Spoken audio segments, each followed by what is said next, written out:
Okay, good evening, everyone. It is May 19th, 2025, and we are delighted to have Stephen Noack here to talk with us. At 4 years old, Stephen was struck by a motor vehicle, and during his near-death experience, he awoke to find himself sitting with a being of light who proceeded to show him the quantum field and its potential for humanity. In 2008, Stephen was contacted once again and began experiencing visitations. He was guided not only to heal himself, but to use his experience to aid others in their healing. Stephen has been both a speaker and healer at conferences for the International Association of Near-Death Studies in North Carolina and the Hart Center. He also has been a guest on radio programs such as Coast to Coast Radio and Horsefly Chronicles. He has also been interviewed on the Next Level Soul and Beyond with Heather Tesch podcasts. Steve shares his gifts with clients around the world with the hope that through sharing his gift, people will be able to experience their own unique potential to heal. The Trinity zero-point healing approach Stephen uses intricately entwines principles of energy medicine with a profound understanding of the nervous system's dynamics. This holistic paradigm posits that the synergy between the consciousness and subconsciousness can catalyze a transformative healing process by activating the magnetic toroidal field of the heart, addressing both physical and emotional imbalances by creating a direct current capable of releasing negatively stored cellular memory, grounded in the concept of a unified trinity, mind, heart, body. Stephen, welcome to Connecticut IANDS. Thank you for joining us. Thank you very much for having me. So it's been, it's been an experience. I'll start off by saying I had my experience at 4. I knew something had happened. I didn't really feel like an accident was the right answer. It took about 7 years before the memories just started resurfacing. And emotions with them too. And I tried to talk to my parents, maybe some friends, and it was just like really quickly I understood it was kind of awkward, made me feel even more awkward. So I hid it for many years. But to get to the physical experience of what I experienced at 4 was once these memories started to come back. I remember being in the driveway. I was hit by a car. So I was across the street from my house and I was getting ready to leave. And my brother was on the other side of the road. And he said, "Hey, we're going to the mall." And he just called me over. And so I just hopped on my big wheel, which is a very small tricycle, basically made out of plastic. And I was probably 50 pounds at that. And I just took off down the driveway, crossed the street in between 2 parked cars, and there was a car coming. And the car hit me. The woman happened to be drinking as well, so she didn't know she hit me. So she continued, and I went underneath the car. Basically, the only thing that saved me was the big wheel itself, getting stuck underneath the back tire. And for me, it's a blur. And the next moment, I was above my body, and I was looking at myself, and I see my eyes roll like kind of white in the back of my head. And then everything just fades to black, and then it opens again, and I'm sitting with someone, and I'm leaning on them. And these memories are no different than, feeling it and doing it and experiencing it and it being real. And I'm leaning on someone, and I have my head down at the time, and I open my eyes, and I notice kind of like silvery whitish hair that's almost touching the ground. And I see the bottom of what looks like a robe, almost not pants, it's like a robe. And I'm leaning, I have my head down, and I turn to ask what I think is a person what happened. And it's a hooded figure of light. It's a being of light with like a hooded robe, and they have no face. They only have light where their face is. And I remember there being kind of a pause for a moment, and I asked them, what happened? And they said, "Stephen, put your head down. Everything's going to be all right." And I put my head down, and I'm just kind of, wondering what's happening. It feels a little confusing. And as I'm staring at this being in the face, I'm starting to get pulled and kind of just stretched out, and it feels like I'm like a rubber band. It's like I'm here, but I'm being stretched out down this kind of tunnel of light, you could say, almost. And I get to a certain point, and I see this scene just materialize in front of me, and it's meadows and rivers and just the most beautiful flowers you ever saw, and trees. And the colors are like vibrating. They're like alive, and you can feel how vibrant it is. It's like going from a black and white TV to like a high definition TV. That now is more real to me than what we're in now. So I'm looking around, and everything is so vibrant and alive, and I see the colors moving, and I get this sense that everything here is free. They're sovereign beings. They're doing this out of their choice. It's not something where they have to do it. It's something they're kind of sharing together. And I see people kind of in the distance and paths, and I'm just standing and I'm looking, still kind of feeling unsure of what's going on. I really, throughout the experience until 2008, I didn't know what a lot of it meant. When the voice returned and the being came back. So I'm looking around, and I see people, and I see this, what looks like an elderly man and a girl playing off to my left in the distance. And it feels like looks like they're far away, but it feels like they're right next to me. And they're playing, and it's almost like being a part of the greatest carnival in the world. That's how it's starting to feel as I'm walking through it. So I see this little girl and this man playing, this elderly man, and she laughs, and this laugh just kind of goes through the air or atmosphere, and it touches me, and this energy kind of spreads out, touches me right in the center, and it was immediate access to the knowing that everything was one, everything came from this place, and everything would return to this place, that it all came from love. And there was a journey in between. And I knew pain, suffering couldn't exist there. It wasn't that it didn't, it couldn't vibrate high enough to really be allowed in or a match to whatever was happening here. It was perfect love, and I knew it was my home. And that's when I expressed wanting to stay. And the being says, we have other things to show you. And it was like someone just grabbed a curtain and they pulled it, and all of a sudden I'm standing in what is like a night sky, but it's not quite pitch black, but there's no stars. And I start to see these lines going up and down, kind of crisscrossing each other, like graph paper or what you would see on a blueprint, really. And I see these lines form, and I just have the thought, what is this? And that's when the being answers, or the voice. I'm assuming it's this being that I was sitting with. And that's when the voice answers and says, this is the quantum field. This connects all people to one another. They are one. That kind of goes away. And now I'm noticing something up and to the left, and it looks kind of like a credit card, and it's missing a corner. And again, I just think, what is that? And the being says, this is your divine blueprint. This is the image that you were made in, the image of God that you were made in.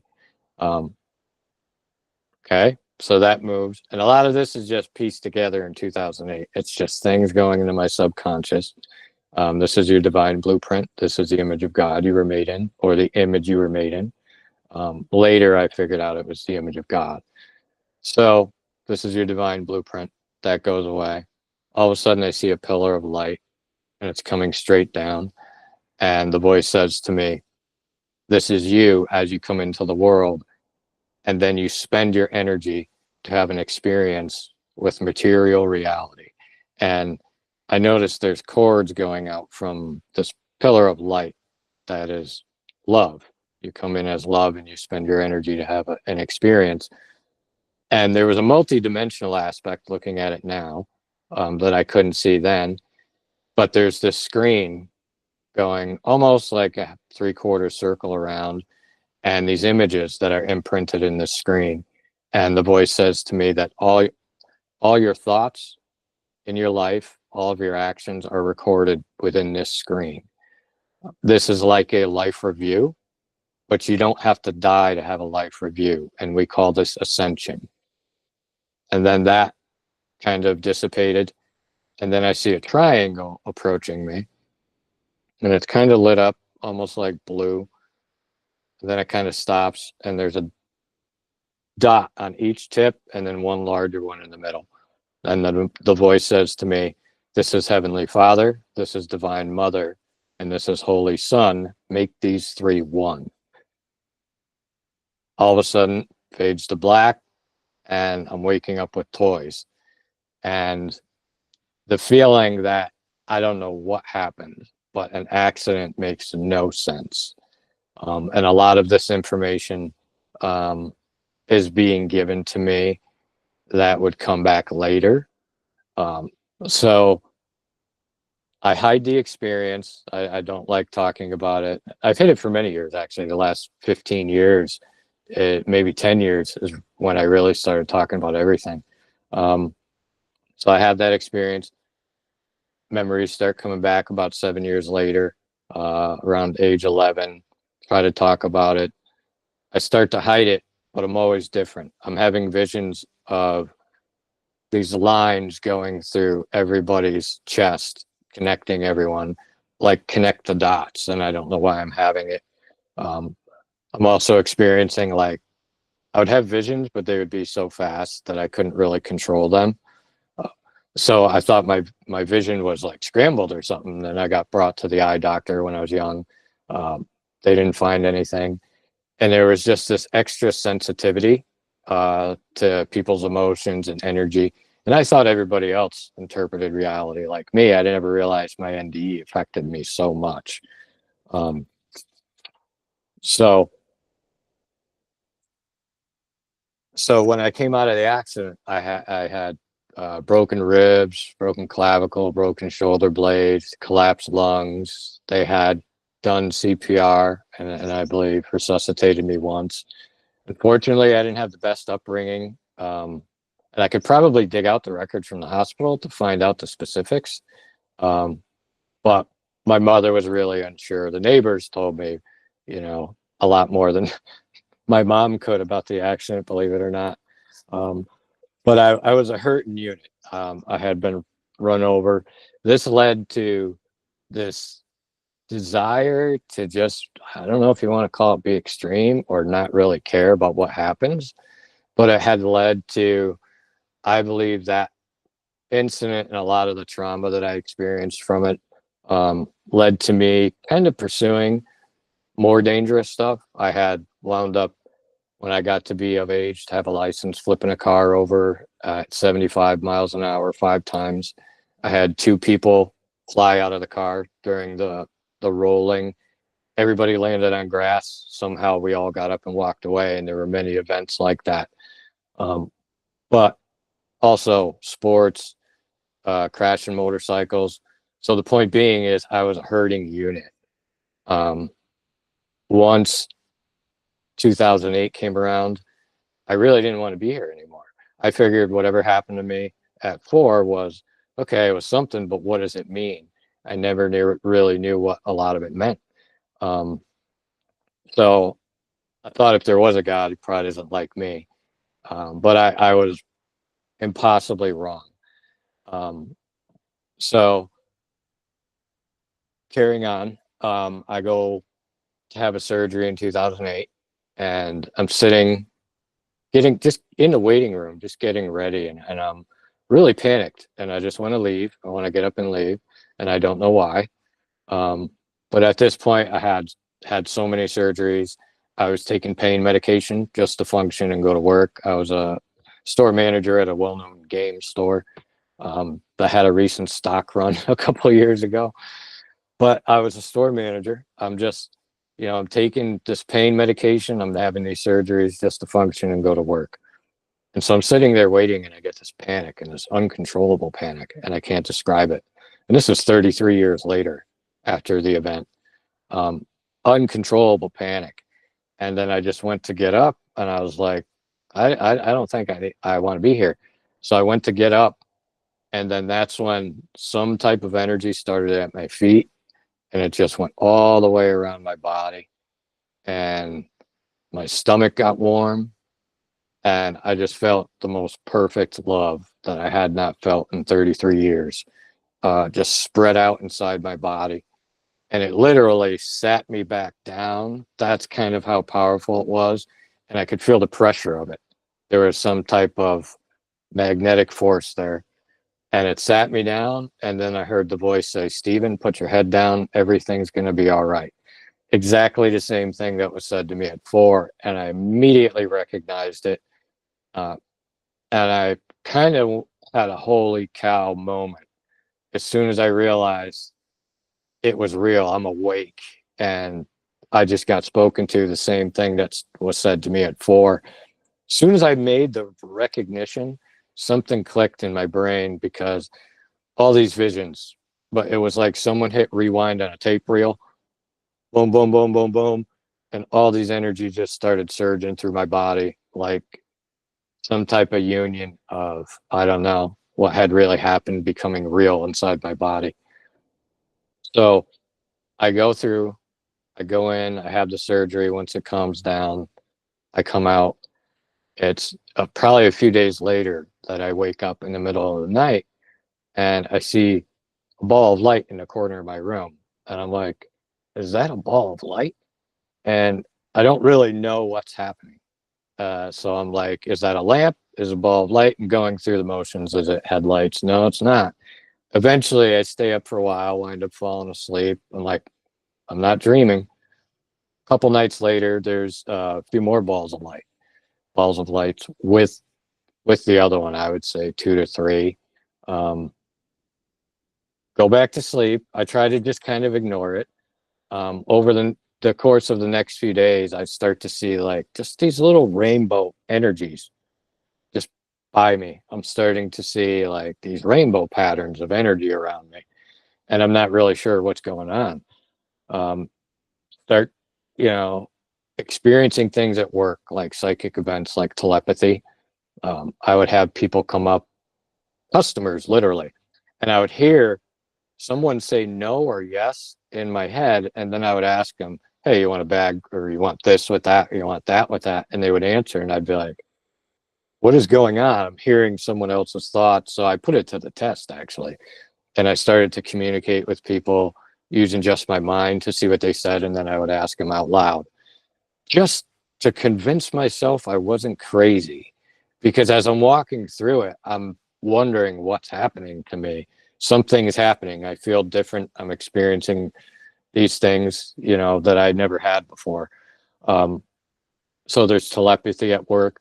There's this energy that's just starting in my chest, like anticipation. And I can't explain it. It's like being a kid on Christmas Eve, times a million. But it's not me. And it's like I could feel messages coming from it, and it's like wanting me to go down to a river. And I'm like, okay, why am I going down to this river? I'm here. I get no answer. I go back to the car, and I start the car, and it's on the radio. There's no tape players playing or anything. And the first thing that comes out of the radio was going down to the river to pray. The very first line.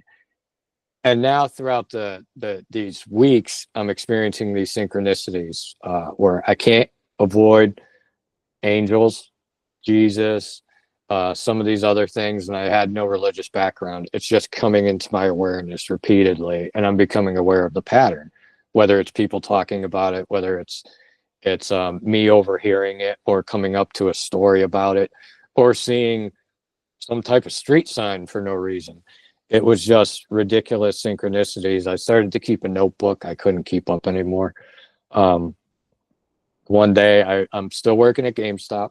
Don't know if I'm allowed to say that, but I don't think you'll get in trouble. But still working at the game store. I go off break. I go to have lunch somewhere. I go to the gas station. I get in line, and there's a couple people in line ahead of me. It's a father and a son. And the son gets out of line, and he grabs a peanut butter cup. And I won't forget this because it shocked me like you'd never believe. He grabbed the peanut butter cup, and he held it up with one hand. He said, "Can I have this?" "Yeah, sure." Goes back in line. All of a sudden, he does the same thing again, but it was only one. And he said the same exact thing: "Can I have this?" And I went to myself, I don't know what just happened, because I witnessed it and I was in it twice. And if it was real, it wasn't like something I thought of in my mind. Um, so I go and I pay. I walk out to the car. I start the car, and this is right after this just happened. I start the car, and it's on the radio. Some woman winning a radio contest. They're asking her the answer. She's talking about it. All of a sudden, the phone's ringing on the radio, and it's the woman. And then they're asking her the question, and I said to myself, I just heard the answer. How is this possible? I had already known the answer. So that was the day I was like, do I need to check myself in somewhere? Because I had no support. I had nobody to talk to about these events. I couldn't talk to my partner. She was starting to notice something was changing in me. Family wasn't too receptive. So that's when I start to notice energies kind of just passing by me. They're moving around me. And I'm like, all right, don't pay it any mind. I'm just trying to focus on staying kind of normal at this time. Soon the energies develop into full apparitions, like silhouettes, and they're just darting all around me, just consistently for weeks on end, until eventually I'm like, hey, what are you doing here? Leave me alone. And then they start kind of speaking back to me, and there's a dialogue, and it's kind of whispery. Some very not nice things, some very rare, where I was starting to pick up medium psychic abilities where I could communicate with human spirits that were sent to me. And I'm like, just trying to shut everything out. And so that got so intense to where I thought I was being haunted, until I realized I was in control, which I'll get to in a moment. But it got so intense to where I would lay down and my brain waves would change, and I would experience spasms on the side of my head and constant communication. I couldn't shut it off. And so that was a period, quite the adjustment. Then one day I'm driving, I'm kind of beating myself up. Maybe I'm not the father I should have been. Maybe I'm not partner I should have been. And I start to hear this voice off to my right, and it starts to tell me all these beautiful, wonderful things about me. And I'm like, okay, this is different, but I was still unsure and being very guarded. I mean, I'm like saging my house every day. I'm holy water. I'm, Bible at that time. I didn't understand exactly what was happening. So as these apparitions are starting to kind of push in on me, I have this voice speak to me as I'm driving, and the voice says, how beautiful I am, how many people love me, how many things I've done for people. And it started to make me kind of choked up a bit. So I asked, and it was very clear. It was very precise. It wasn't like human spirits. So I started to ask, who are you? And then that's when the voice says, I am. And me, having no religion, my parents never brought me to church, no knowledge of this stuff. My response to the I am is, I am who? And then we go through this, I am. And then I'm like, yeah, I heard you the first time. Were my literal words. I am who? And then on the third one, some kind of jolt happened to my body, because it was like a reflex. I just started immediately crying, the hardest I ever cried in my life. And all of a sudden, in my mind, again, like a tape reel, there's every memory I've ever had in my entire life passing by, and the same feeling, separate but at the same time. It was a moment of unity. and I still can't describe it. I was feeling them, every emotion I ever had in my life, and seeing every memory I had in my life, separate, but both at the same time. And so I had to pull a car over. I pulled the car over and I cried for a good 20 minutes. And I went, what was that? And went home, looked up the phrase, started reading about it. That's when I started to bring books home and Bibles and all this other stuff. And not just Bibles, but Gnostic works and Egyptian Book of the Dead and anything I could get my hands on that would draw me closer to these feelings that I was starting to experience again. My family was like, what's going on?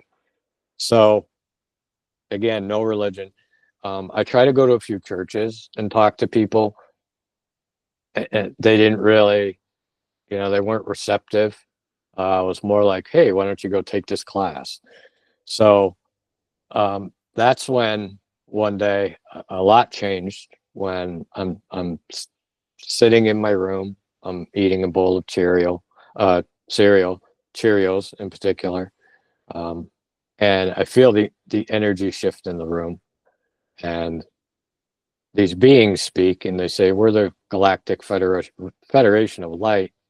We're from the Divine Council of Nine, and we're here to help you because you're going to help assist humanity in the evolution of its consciousness and its species. And I'm like, yeah, right. But the voice was clear, the same clarity that this higher voice that had spoken to me. So it was different. It was in a different frequency. I could feel the energy on my body. So the Galactic Federation introduced themselves.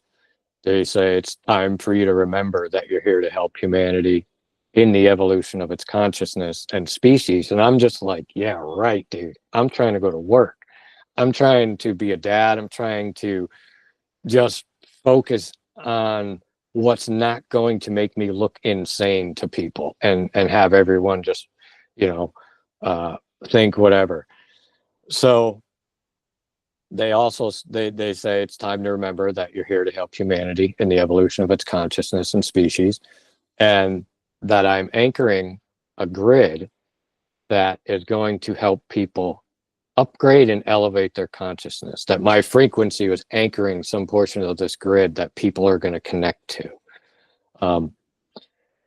They tell me I'm a divine instrument, but I've gone out of tune, and that I need to be aware when my thoughts do not match my emotions and start speaking and addressing the feedback between them.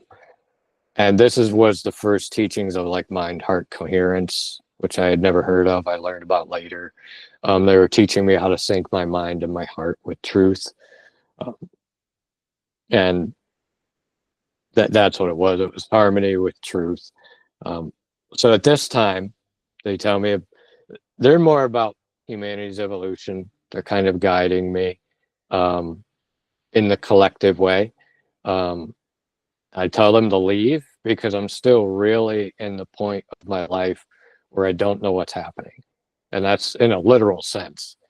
Every day I'm walking through these events that don't make sense,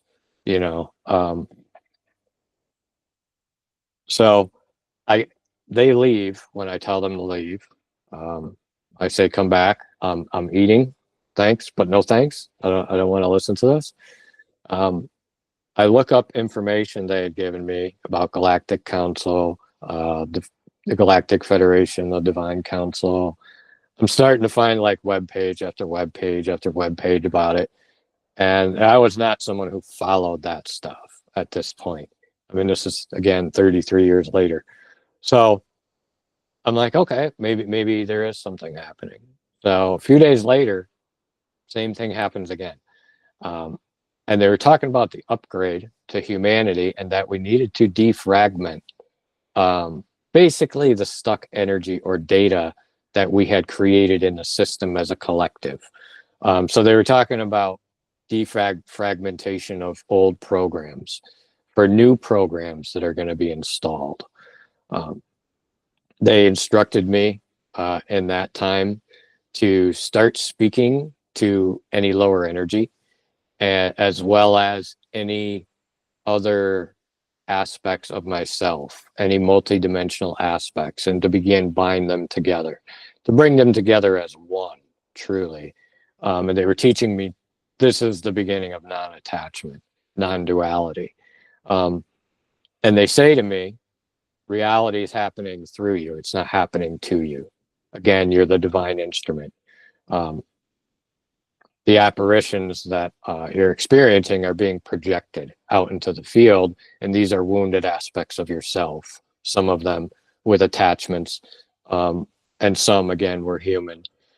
But they're now helping me see that a lot in the way that I experienced this pillar of light and these broadcasts out into the screen, that I was now seeing these other versions of me that I had used to survive for so long, that were hurt and traumatized. I literally woke up to seeing them walking around me, speaking to me in the same way I used to speak to myself. You're no good. You're never going to be anything. And at first I'm thinking I'm haunted in this scenario, never realizing that I was creating too much feedback and I was actually a receiver that was out of tune. And so I start to get these messages that reality is happening through you. It's not happening to you. They begin to talk about the sun, and they said it's going to play a big role in activating people into the embodiment of their higher self and their divine awareness. They talk about being prepared in the 3D for things like the blackouts that we see happening from the solar activity and just other events, and not in a big way. But I did go get, I'm not a fear monger, not at all, but I got a little stuff, just to last me a little bit. And keeping up boxes it's always better to be safe. They say that for any storm. So they talk about the sun's role and the turn and polarity of the magnetic poles, and that they tell me people will be polarized, and you're going to see a lot of triggering and this was well before, this was in like 2008, 2009, and I knew the world was going to shift. And I try to talk about it a little bit with my partner, and we just, she went that way, I went that way. I'm telling her the world's going to change, and, it wasn't received too well. They talked about the sun, and then they also reminded me of the Trinity of Father, Mother, Son, and the Christ within me. And they said, you need to make these three one. And they said, this is also the heaven version of yourself, the earth version of yourself, and the holy version of yourself, where both are one. And so that was kind of the soft reintroduction to the Trinity: heaven, earth, sun, Father, Mother, Son. These are three aspects of yourself that you'll make one. They tell me I have a son inside me during the same time. And I'm like, and I can feel it. What's more is I can feel it. And there's an energy that's it's telling me what to do. And I need to feed myself good things. I needed to, and I almost within a matter of months, just stopped doing everything I was doing that was detrimental and started pursuing more of that feeling, whether it be nature or anything else. And that's big change, was alarming to the family, as I mentioned. So throughout this time that the Galactic Federation is visiting me, and are giving me information about humanity and myself, and helping me tune myself so that this life force energy already flowing through me could continue. I'm getting schematics and diagrams of what's happening in my nervous system, just visions.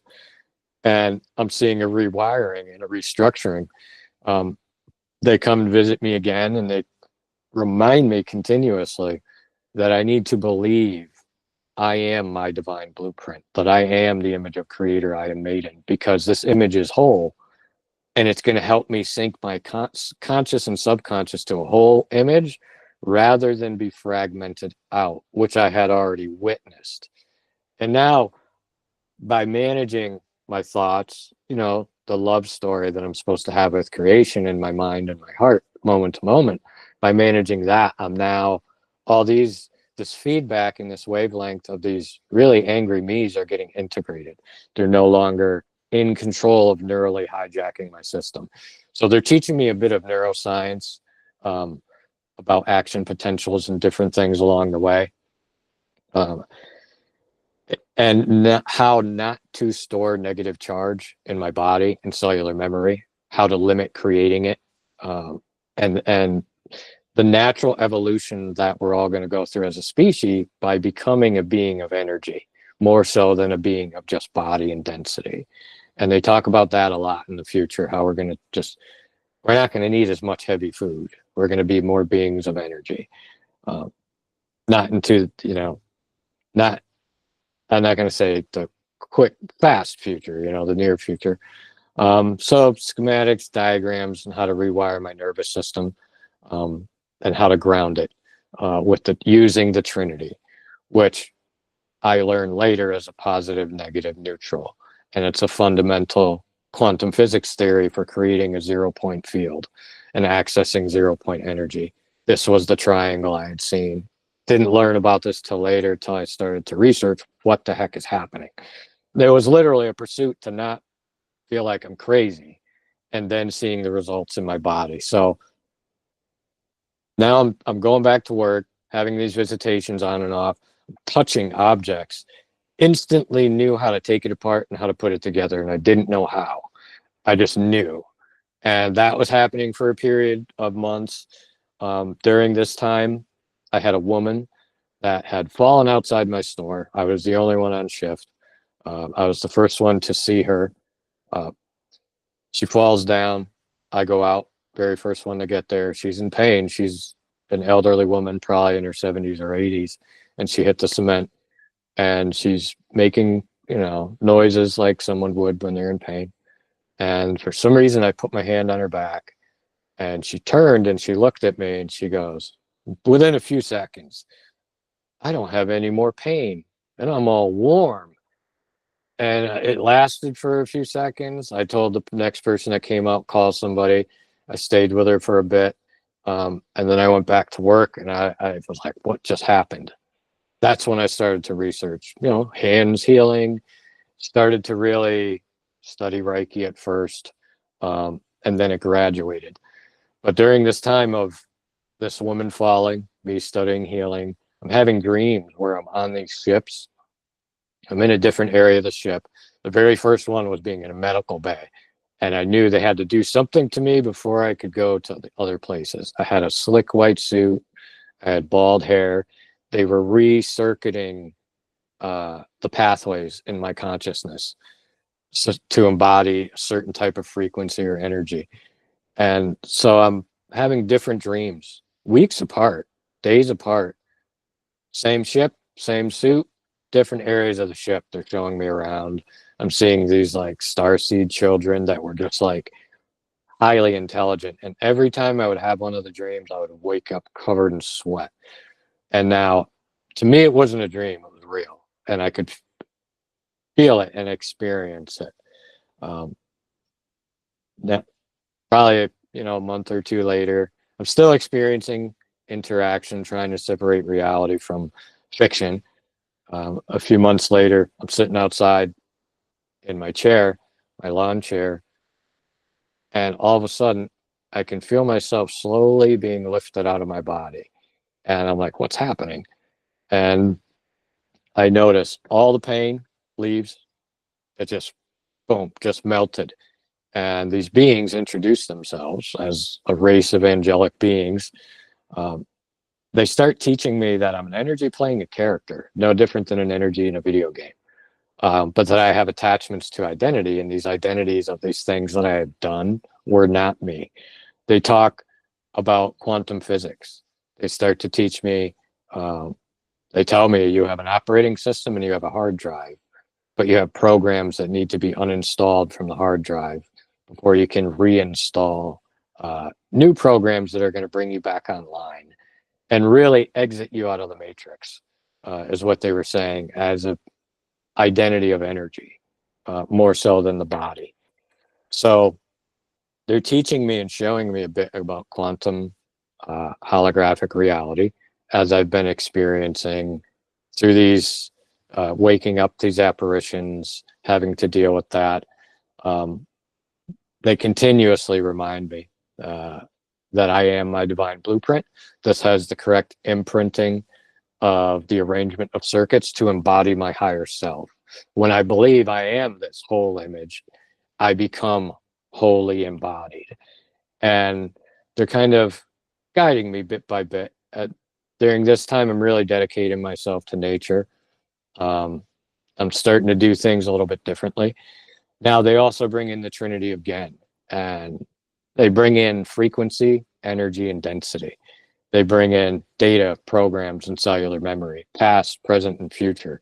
And they start teaching me about a singularity that occurs of all three within us by unionizing the polarity in our body and this union of father, mother, son becoming one. And so they're really bringing back around the things that I had seen at 4. And now I'm starting to feel the effects of being taught this stuff and using it in my body. I'm starting not to have any more pain where I thought I'd be in a wheelchair by the time I was like 50, 60 for sure. I mean, I was a hurting unit, creaking every day when I got up. So now they're teaching me about the Tesla triangle, the frequency, energy, and density. They're talking about past, present, and future, singularity, and the triangle singularity that can be found in the 0-point field theory of quantum physics. But they're teaching me the 0-point energy. We have it in our body. We can access it to ground our system and to make these two opposing currents in our body, positive and negative, one, as well as the two hemispheres of our brain. So they're teaching me about non-duality, oneness, but that also this is a direct current, and that most people, and what I was experiencing at the time, are in an alternating current where they're being polarized using the negative charge that's stored in the cellular memory from the experiences. It's stored in their body. And so they were walking me through how to uninstall that, as well as rewrite the programs, not only to my subconscious, but to my cellular memory. They start teaching me, I'm still studying Reiki at this time. I start to take on, a couple of people that I think I can help. Somebody's like, hey, maybe you can help this person. I take 1 or 2 people. I'm not doing anything business related. They start teaching me about quantum entanglement and how quantum entanglement works through the quantum field. Then these beings that are visiting me, these angelic beings, are guiding me to forgive and thank everyone I ever shared time with through the Christ, through the law of one, which they also spoke of being the sun in our center, that neutral point. By doing this, I was able to release the emotional charge that was in between me and a lot of people, as well as embody more light so that my body was out of pain. I was just, okay, this is making me get out of pain. This is helping me. I didn't know how far it would actually go. I didn't know I'd be here or going to these places, speaking and having healing clients every day. So they teach me about quantum entanglement. They teach me how to connect to people. They teach me about knowing truth and how to feel it in your body and how to signal it and communicate truth to your body so that you can heal, how to program your body to heal through that union of conscious, subconscious. And that was at a distance or in person, because I have many distance clients now. So I wound up at that time, it was just so much to absorb. And there were too many of my old identities attached to my GameStop label that I had left my job. I couldn't do the psychic thing anymore. I was having spirits. I'm trying to come home and just function normally, and I couldn't do it. I'm having these insane experiences between me and just creation. It could be me in a tree having this energetic experience, or me in this hawk, or whatever it was. I couldn't explain what was happening in my body. Like I couldn't control it, but there was something speaking to me through the veil. So I left that job and I started senior care I did that for about 8 years, dementia and Alzheimer's care. And that was when I made a lot of strides, and they began to teach me about time not being linear and how to break that linear circuit, so that I wasn't going into the past to try to fix things or going into the future for security to feel safe. They taught me that I was a quantum battery, that I was cultivating charge, and that charge would take me to the reality that was already there for me, and that every reality was already in quantum superposition, waiting for me to be the same resonant frequency to manifest it into my reality. And I started to experience the mirroring of creation. I'm like, wait a minute, I'm not taking care of seniors. I'm taking care of God playing seniors. And then I was like, oh my gosh. And I'm looking in their eyes and I'm like, that's God, that's God, that's God. And I had a whole different, as soon as that started to reveal itself to me, I had a whole different outlook on every energy I interacted with. And it really started to connect me deeper to where I love to drive around and say thank you to that tree. Thank you, because I can feel it flow back through me. And they were teaching me also that the Trinity was a circuit. When I complete this circuit, that this life force energy starts to flow again and it flows through all living things. I'm the one putting too much Steve in the water, stopping the water from flowing at times. And I really learned how to minimize that, but not in an avoidant way, but in a processing way. And they were teaching me that I can process all of my lower neurotransmission, negative thoughts, negative emotions, negative memories through my heart, that I didn't need to process them down through the body. I could address them and rewire my pathways. Now, after doing that for a while, my system self-regulates. It won't take in too much of that data. It'll go through the heart. It'll ground itself because it's been taught the imprint of how to do that. So they're teaching me kind of the manual of how to function as a being of energy inside this quantum holographic reality. During the time I'm still having these visitations, I'm having these intense dreams as well as visions of standing at a console programming some type of catalyst experiences that would unify some fields of consciousness within myself with other beings. We're at consoles. I remember logging in and being stretched out similar to when I was 4, but this is in reference to what I was as an energy before playing the character Steve. Because honestly, you don't call into sick to work and say body is going to be in sick. You say I'm going to be in sick, because there's an I and there's a body, and they're slowly teaching me how to watch this wounded inner child, and that there was a union as I gave this inner child love and all the things he should have heard between me and my subconscious happening. So they're walking me through that healing process. I'm at my senior care job. I'm experiencing this beautiful blossoming and opening. And I really become focused on my identity in Christ and singularity. And then that's when I have the aha moment. And I said, holy blank. I'm my future self guiding my past self in the present moment. And then I realized I had no reason to go, no need. There was nothing that could ever make me move from my position anymore. I was so connected and anchored into my divine blueprint that was in the field that I had a point to pendulum from, instead of being brought down low and held down low and then up high and down low. Nobody could do that to me anymore. I already had my identity. And so there was a moment where I just had this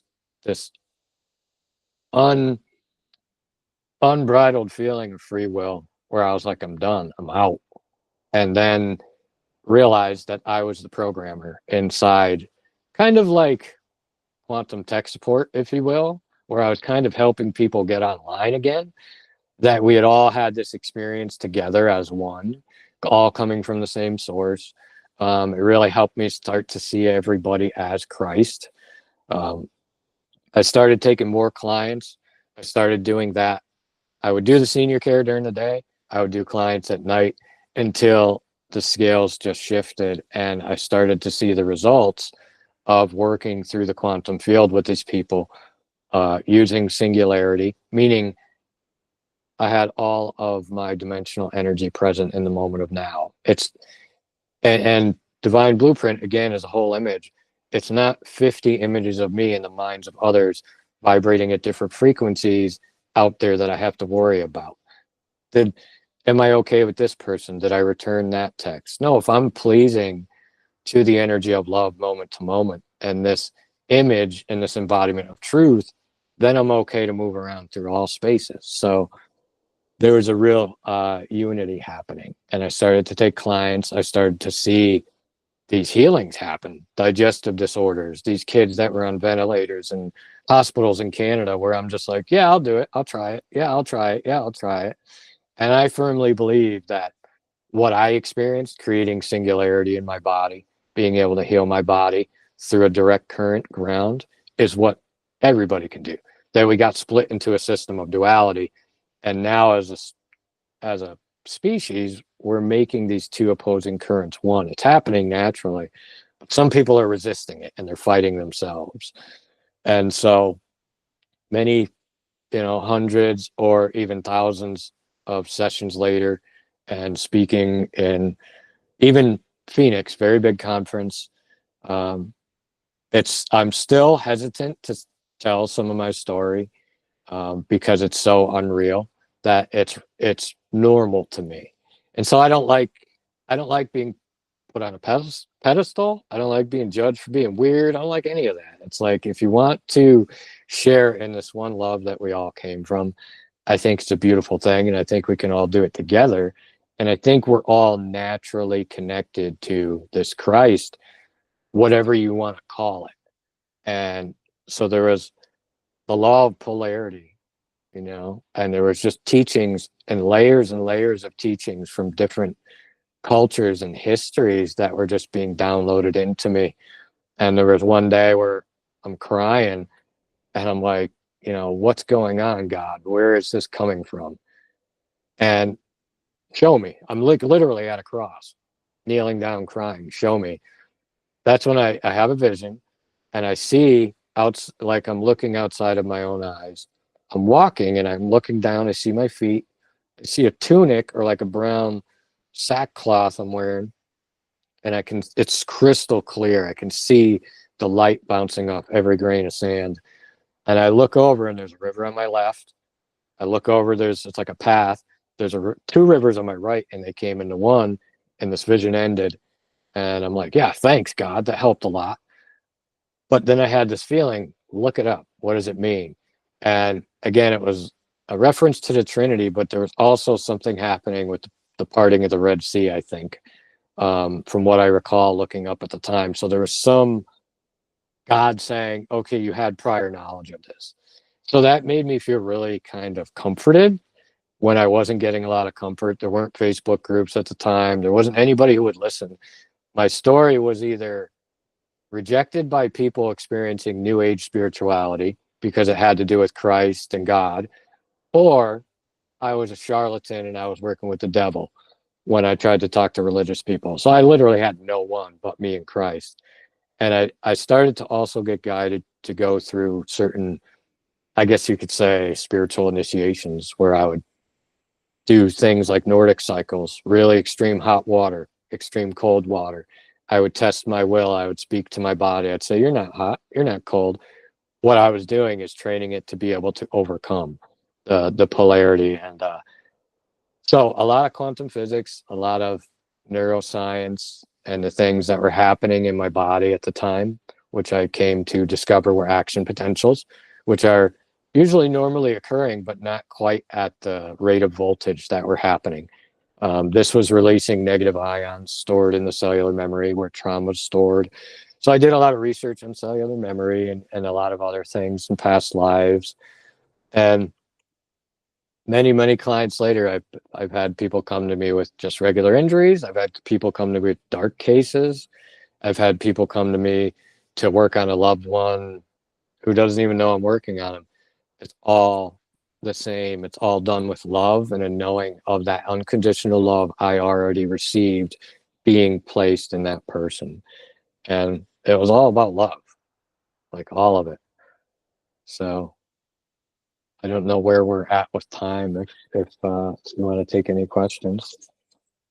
Wow, Steve, thank you so much. What an incredible story. I talk fast because I try to fit it all in there, but And there's so much to it. And thank you so much for sharing your story. It's just, it is a lot to take in. And I'm sure that we'll have some questions. So I'm I would like to open the floor for questions. You can use the raised hand feature in your icons there at the bottom. If you're on a computer, I'm not sure what the control is for if you're on a phone, but yeah, you can use the raised hand function and we'll just take questions. And I will stop the recording at 8:30, just so you know. But you know, if the conversation is still going strong, people are welcome to stay for as long as they have time to stay. Okay, so anyone have questions? I know I have a couple.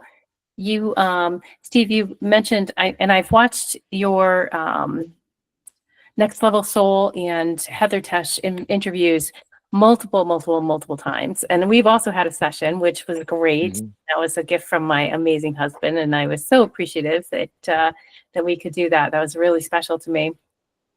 I wonder, are you a vegetarian? That's one of my questions. I've actually gone in and out. I really like the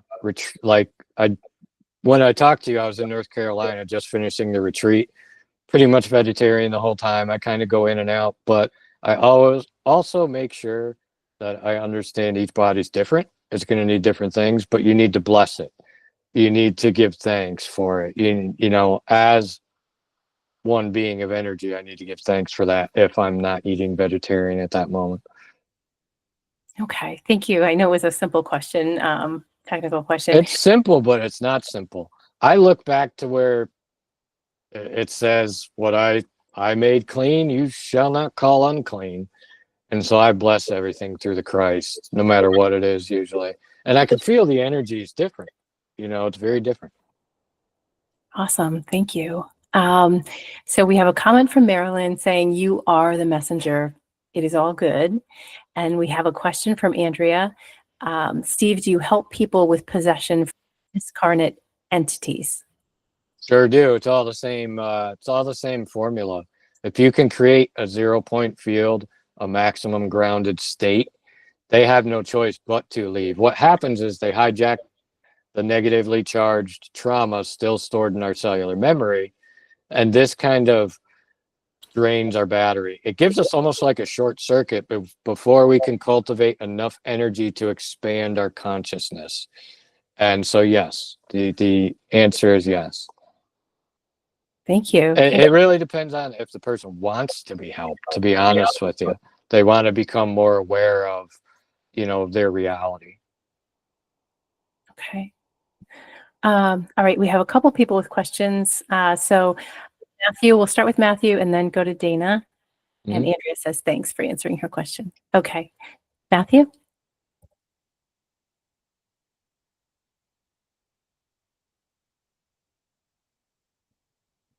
Matthew, can you unmute your mic? Yeah, I was trying to do that. Can you hear me? Yep, I can hear you. Okay. I was wondering how old you were when the Galactic Federation first contacted you. Well, it was like 37, I believe, 37, 38, before they started to really give me the pieces that went with my NDE. For so long, I was different. I knew I was different. I knew I had this experience. I never knew what it actually meant. But I was 38, but 2008, 33 years later, to be exact. And it was 7 years before I started to get the memories. So there's 7 and 33 there. And they started to teach me a lot more too about the 7 chakras, about how you can unify the system, and about creation, how the 1 became 3, the 3 became 7, and this was like our 7 chakras, and then those moving into 3 with the unity, and then back into 1 with a singularity. And so a lot of what they would teach me, I'd go look it up.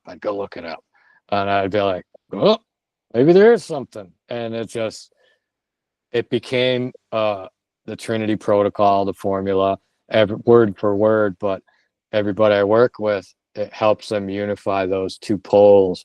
And, you know, they're telling me everyone's bipolar, but not everybody can control the drift between the poles because they're getting polarized with this storage in their body.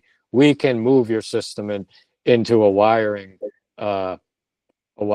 basically configuration to where you won't be storing this energy. It'll be processed intuitively. So 38, that was a long answer, I guess. Okay, no, thank you. Thank you very much. Matthew, thanks for your question. And Dana, go ahead. Hi, I'm Dana. How are you? How's it going, buddy? Good. I'm 75 years old, and I'm a horse of a different color.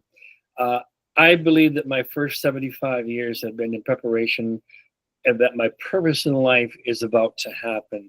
To me, it's important. It is unique, and I just want to know if you can give me the answer.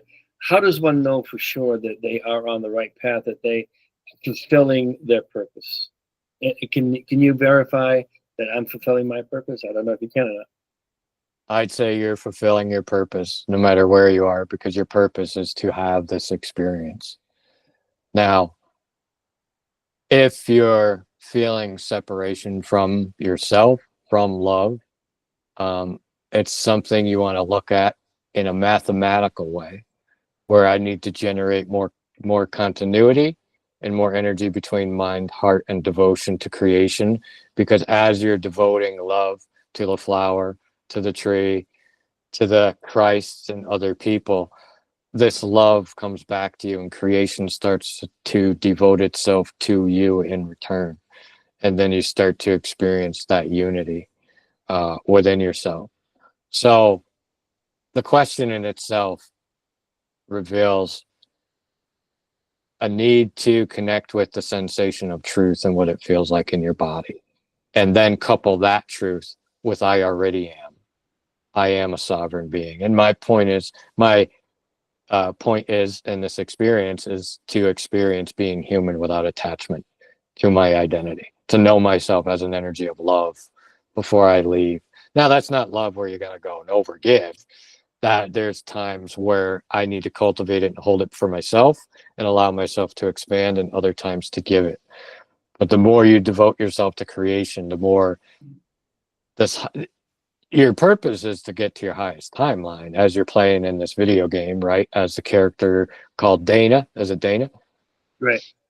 Right. So your purpose is you want to get to the highest timeline by embodying the correct resonance. So you can't allow yourself to not feel. You have to have some sort of sense of, I want to be a being of feeling. And how do I do that? I can cultivate charge between myself and the tree, myself and this. And it sounds cliche, but by me asking, going out to nature, saying, I want to be in the trees, I want to be in the water, and kind of in a demanding, firm way, my energy became part of it. And I now have no boundaries or labels or attachments to my identity. So your purpose would be elimination of any attachments to your identity. And then you will experience your divinity realized. You'll become truth embodied. Of course, watch mind, heart, body. And I'll give everybody here a quick reference point. Everybody can answer. And it sounds silly, but do you know how to tie your shoes? And just answer to yourself. I assume you do. I assume most of you know how to drive a car. And I'm willing to bet you might even know how to make a bowl of cereal. Think about it. You do. It's firm. I'd have a hard time pushing you out and convincing you don't. That's the same exact signal of truth. It's just coupled with a subject. I can have that same exact signal with my identity being already whole. And then I will start to shift into wholeness. So it's the point at which my thought is hitting. It's my thought and breath becoming one. I want my thought to go down and say it already is, and learn how to communicate that truth into the body, no matter what the subject is. It's a bowl of cereal moment that I am a sovereign being. It already was. So when I do that, I become more free within myself. I can move through my emotions easier without attachment to them, without them becoming me and holding me and to a certain reality to play out and experience in the 3D before I learn. I can learn intuitively from any feedback I create between myself and misalignment with truth if I acknowledge it daily. Say, thank you for what you're teaching me, like I do a small child. You're forgiven, you're loved, but I'm already whole. So speak to your emotions like you would a child on your way to finding that signal of truth in your body. Acknowledge them with love, compassion, and then the firmness is going to be the parameters for your identity. It's going to be that balance of father, mother as well. That's good. Hopefully I answered your question. I tend to talk a lot. Yeah, you did. Yeah, you did. I want to extenuate, but I want to give other people a chance to talk. So Sure. Yeah, I mean, you can always grab my email and send me an email, you know. I'll put up my site at the end. Oops. Okay. No, Dana disappeared. All right. Kathy has her hand up, and then Ben. Go ahead, Kathy. Yeah, hi, Steve. So thank you so much. I really appreciate you being here with us and sharing all this. Could you speak a little bit more about bipolar? Yeah, basically, we are more of a neutral energy that becomes polarized. And so this causes us to kind of move back and forth, you know, up and down the spectrum. My identity, I've come to realize, our identity, is the one moving up and down the emotional scale. It's not the emotional scale itself. If I have a firm enough ground, a direct current, if I engage in acknowledging this other part of me that I think is just some disorder the doctor gave me, if I start to acknowledge it on a quantum level as energy that exists and make it real, then I can unify those poles. Then I'm more grounded in the center of myself. And so bipolar, I believe everything is spiritual in nature because the particle is governed by the field. And that's Einstein stuff, quantum physics, that there's a field holding our particles in place because we're all vibrating, we're not fully solid. So bipolar is when we've had sometimes too much trauma in this life. It can even be other lives. It can even be generational imprints. And believe it or not, curses spoken over people. Like, oh, we're never good enough. Oh, our family luck. You know, that's something that just kind of keeps the energy stapled into this repeating pattern of being harvested for others' potential rather than our own. And that was something the beings talked about as well, is when we're getting pushed and pulled around these dimensions and we're up and down, up and down, up and down, that there's a bit of energy being taken from us and used, whether it's by the beings working through other people in reality that exist out there, whether they be, you know, dark energies or whatnot. It's not a scary thing. It's just like there's a polarity, a yin and yang. But a lot of the energy is getting harvested from us not being able to ground ourselves and say, hey, no, this is my space. So I don't know if I answered your question, but Yes, thank you. to me, it's duality, but it's my inability to control the flow between light and dark. And if you're carrying too much trauma, negative charge in your body, sure enough, you're going to get triggered and polarized and pushed around through your emotions through which you experience reality and dimensions, pressure, heaviness, lightness. Grounded in the Christ, I've found works for me. The law of one, love, whatever it may be, just that unconditional way the sun shines on things. The sun shines, and if people close their, you know, put on sunglasses, people close their windows, it's just going to keep shining, and that's my job until it's complete, I think. Mm-hmm. Thank you. Thanks for asking.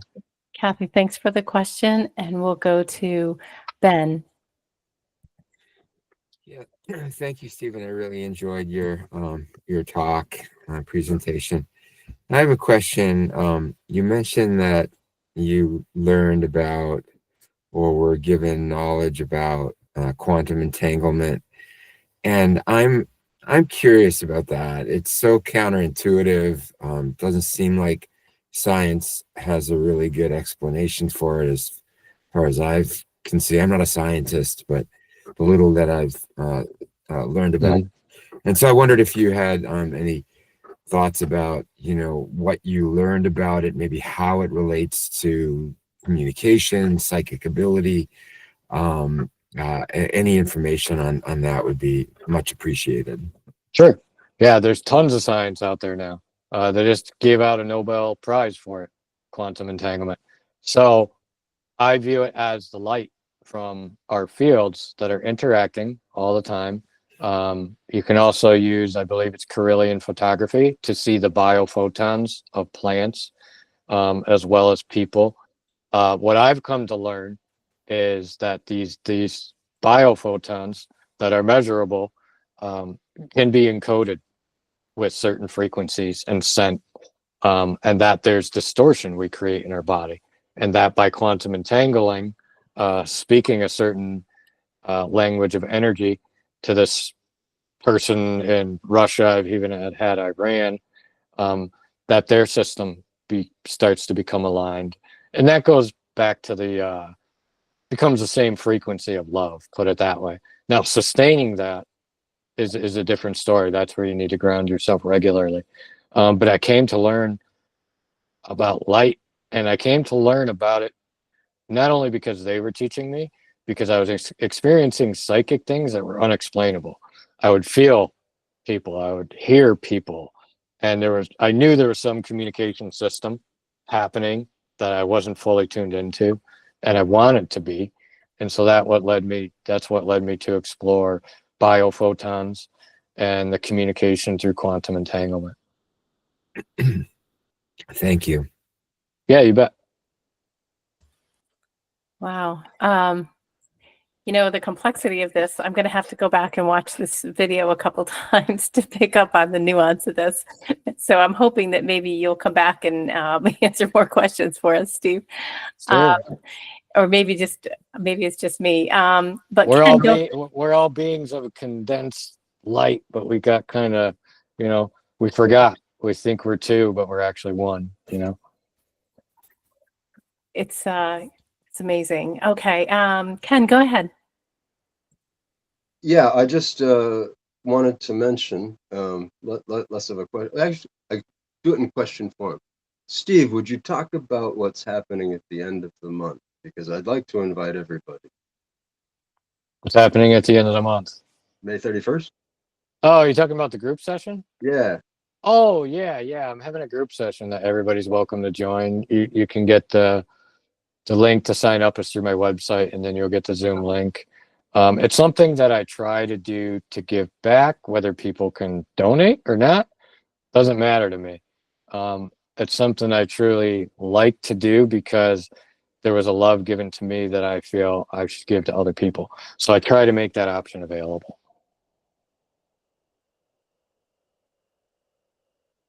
Wow, that's wonderfully generous. That's awesome, Steve. And that reminds me that, do you mind if I share this, Stephen? No, go ahead. I'll just say my website is trinityquantumhealth.com, trinityquantumhealth.com. And I'll put a link in the website. Thank you. But I wanted to share that Steve, I have spoken with Steve, and we are going to set up a 6-meeting series of loving healing meditations. They'll be in person, and we worked with here it is. I'm terrible at doing more than one thing at a time. Or I'm getting better at it, but there's the website for anyone that wants to sign up for that fabulous session. That sounds great. But we are planning to do the third Sunday of the month from July through December, with December's date moving to the 28th of December, not the third Sunday, because it's just before Christmas, and that's a really busy time for families. But we'll do an in-person loving healing meditation. Steve is going to join us in person, and Andrea is going to share her sound and her pyramid of protection with us online. And so we do have to pay for the space that we'll be using in Plainville, but we selected Plainville because it's not too long of a drive for Steve, and Steve is donating some of his time to this. So we will have to have a fee for this, but we're planning to have these 6 sessions for an hour at 11 o'clock on the third Sunday of the month, except for December. And we're going to do a loving healing meditation with sound healing and with guidance from Steve. So you'll have to let me know via email if you're interested. And I think we can fit 20 people in that session. So it's, again, the energy that you have from an in-person session is so fabulous that this is such a tremendous opportunity for us. And I really appreciate your willingness to do this with us, Stephen. I'm just blessed to be able to experience it, you know. That's why I do this, because it was something that I witnessed that obviously helped me, and I enjoy helping others, but I've seen things that I can't explain. So it's like you just can't explain what that type of love does, and you want to be more of a part of it, you know. Wow. Well, I don't know yet, but I'm willing to learn. Easy had a question, and I'm wondering, Easy, do you want to ask the question? No. Okay. So Easy says, it sounds like there is a recurring Christian theme with your story, Father, Son, Christ, etc. How do you reconcile with other religions? If you gave this talk to Muslims or Hindus who have many different deities, or African tribes, etc., would you relate it to their belief systems? Does this mean that their religions are incorrect, or do they have their own versions distributed by a different GFL? I'm not sure what GFL is. That's okay. I found most religions have some reference to a Trinity, and a lot of them are based off of it rolls down Christianity kind of from Egypt and the law of one and the Trinity they had there. But there are other Trinities. There is mind, heart, body, heaven, earth, sun. There's also frequency, energy, and density. And those were some of the keys that they gave me. They gave me the exact same thing Tesla was talking about. So on a quantum level, it's frequency, energy, and density. On other levels, data, program, cellular memory. There's really a lot of, I wrote some references down. Yeah, past, present, and future. But if you wanted to relate it to somebody, no matter the religion, they all understand mind, heart, body, truth. And no matter what religion it is, it's a signal of truth in your body that is your identity. So if there's a religion separating you from love, I'd say no, they're probably not preaching the right thing. All the major religions have a message of love woven in there. That's the message to focus on. Doesn't mean any of them are wrong. I don't believe in a wrong. I see a black and a white, and I think we can both learn. I think we can learn from both of these energies. It's just a matter of how we're going about processing it. Okay. Thank you for that. And Easy did. They're all bound together with love. There was no religion when I went into that space. There was only the frequency of love. And when I felt it again on earth, I knew I didn't have to die to go back to heaven, that I was already on my way there. And that became my goal, to get there in my body, and I did it. And that's what healed me of the pain and all the mysterious illnesses. I was already in the Garden of Eden. I just couldn't see it because I was kind of clouded over with Steve. And I need to say, Steve, you're okay, buddy. You're safe. Wow. Thank you for that. And GFL is the Galactic Federation of Light. Is there just one Galactic Federation of Light, or is that like, are those? There's many beings who work at different federations and different ships, and but I believe they all work for or under the direction of many different races of being, working as the Federation, as one together, working for the source and the basically expansion of the energy right now. So yeah, there's many different races. Like I've come across I can't remember the first time I saw a mantid race, or it's like a praying mantis as I'm giving someone a session, and I'm seeing it, having the vision, and I'm thinking to myself, "Whoa, what is this? We got a problem here?" But they came in and they did their thing and they worked and they left. And it turns out they had shown themselves to me because this person had a prior history or prior contact with them. That's why they were okay to show themselves. And that was kind of like an introduction for me as well. So there's very different races. There's even angelic beings who have merged kind of with machines and stuff like that. There's so much beyond the capability of our mind to understand. But there's a tricky, shiny, silvery disc that wants to grab your attention and say, hey, pay attention to me instead of becoming love. So you have to watch out in that space of New Ageism, that you consistently focus on feeling and becoming the energy of love, because that stuff is such a slippery slope. It can pull you in, and before you know it, you're just hamstering on a wheel. So you have to have depth and connection and love. Oh, okay. Thank you for that. Ken has a question, and then Leslie. And after Leslie's question, I'm going to stop the recording. So go ahead, Ken. You already got to me. Thanks. Oh, okay. All right. Thank you, Ken. Leslie.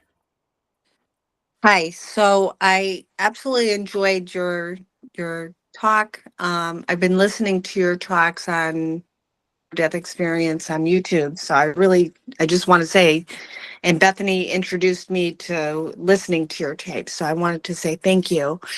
Also, do you notice when you have attention and your intention in doing whatever you're doing, more doors open for you? Because I noticed, because I've had an experience too, which it's hard to put into words. I can do the best I can, but I notice if I'm doing something or my intention, I'm trying to achieve something or doing the best I can or treat somebody as if they're me because they really ultimately are me. I noticed I get more back, if that makes any sense. And like reading the energies, like I was holding an apple, and all of a sudden this apple, I know it's strange to say, but I'm going to say it anyway. So I'm holding this apple, and the skin of the apple has all these dots on it, and the apple was just kind of just have an open mind, just communicating with me, trying to tell me its story from a seed to a plant to an apple, but everything in the seed just kept going. And it was because it was taken care of and love. And I just noticed it's not what you're doing, but why you're doing it, which is most important. Do you find having that, I guess, idea helps you get more answers? Well, let's say it like this. Nobody wants to shoot blanks.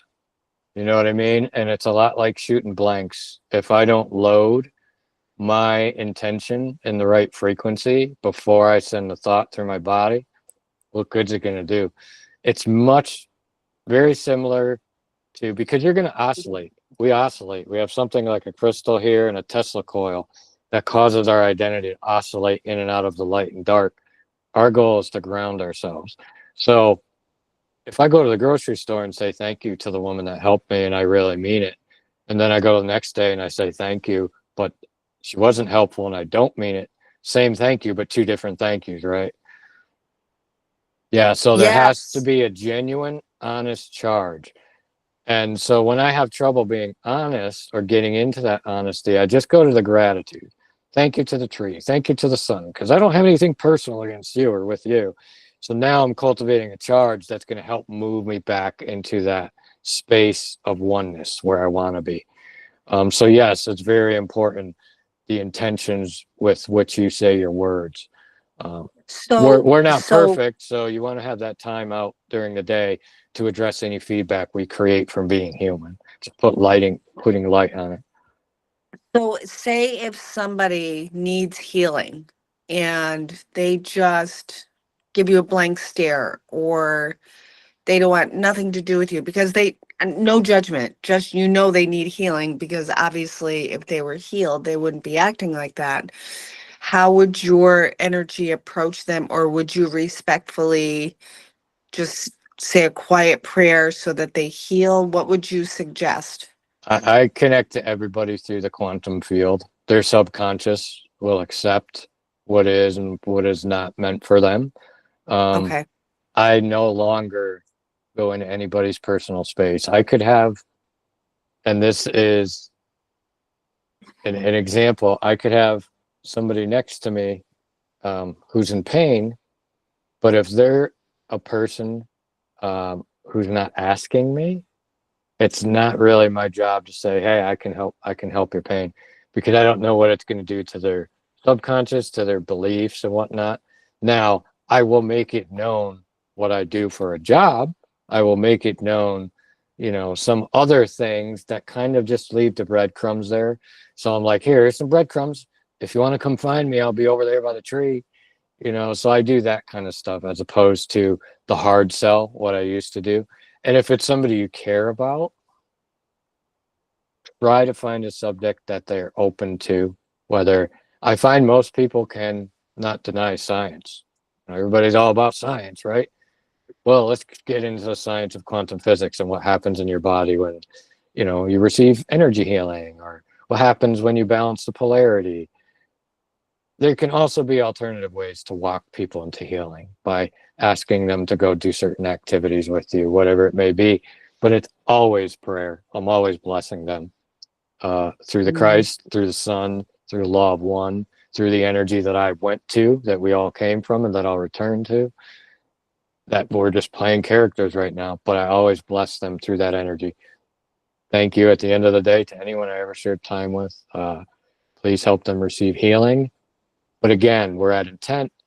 Now, if you say help them receive healing, or if you say thank you for already healing them, you're going to send a signal that's already finished. You're going to send more of a complete intent to have this issue already taken care of. And so it's a little more potent than kind of asking and waiting. I like to say to Creator, thank you for already, whatever the already is, because it's also an easy way for me to get my body to feel truth. Because our body tends to fight us a little bit. Say, no, you're not loved. No, you're not this. If I can say, thank you, Creator, for already making me loved, then I can kind of get around that part. I think I heard a quote that somebody, it's not my quote, but somebody said, thank you for showing me this is already solved. Yeah. And it gives you a sense of, now, okay, that's also, do I know how to tie my shoes moment? Do I know how to make a bowl of cereals? Thank you for already finishing this. If I can complete that signal, then I'm magnetizing all of myself into the present moment. I'm really doing a lot more restructuring to the reality around me that I can understand and interpret until it happens.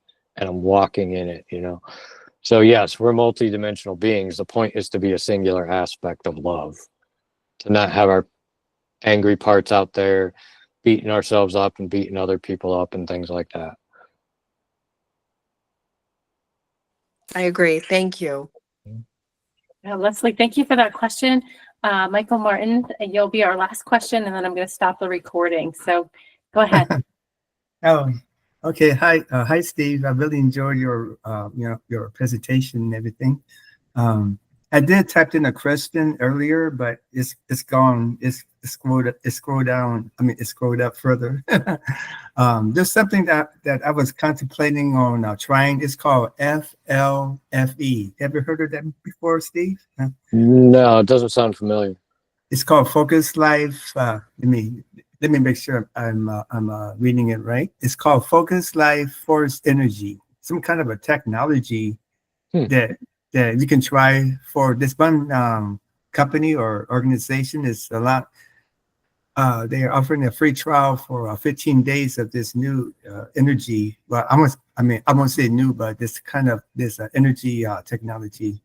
I know a lot of that stuff coming out is being guided by you know, our guides, and not just the Galactic Federation, angelic, Christ, Oh, you know, okay. all I of want it to make sure is it's something it's good. coming into our reality Mm. because there's people that need to see it in the 3D before they'll accept that it's part of their reality. Put it that way. Oh, I see. You know, like med beds, and I see a lot more PEMF, which is pulse electromagnetic frequencies machines for healing, different light therapy machines. And so, yeah, I'm a try anything type of person except for like drugs. Like, I'm good. I was young. I'm good. So I'm gonna try anything when it comes to, hey, let me see if this helps my energy. Let me see if it feels good. Let me see if it doesn't. Because feeling is always the way to gauge anything. Does this pull my signal down? Does it lift me up into my heart? Because I'm the one who's going up and down this emotional scale. But most people who have too many attachments to identity get leveled off in the belly. I really want to make sure whatever I'm experiencing, that it's pulling my signal up and I'm feeling more heart centered. And that's my gauge.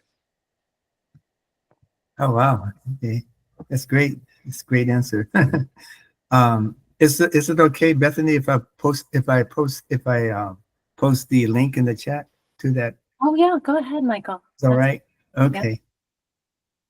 I don't know if I can see the chat. I'm afraid to touch anything on this.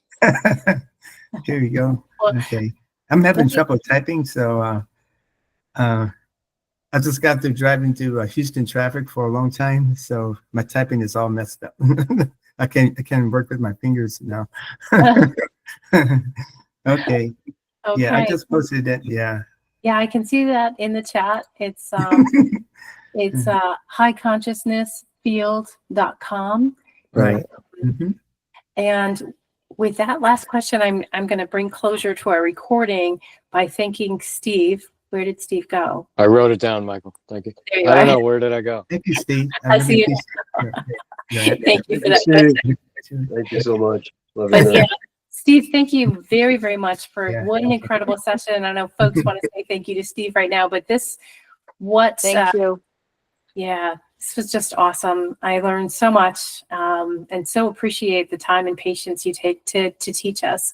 So I'm going to stop the recording and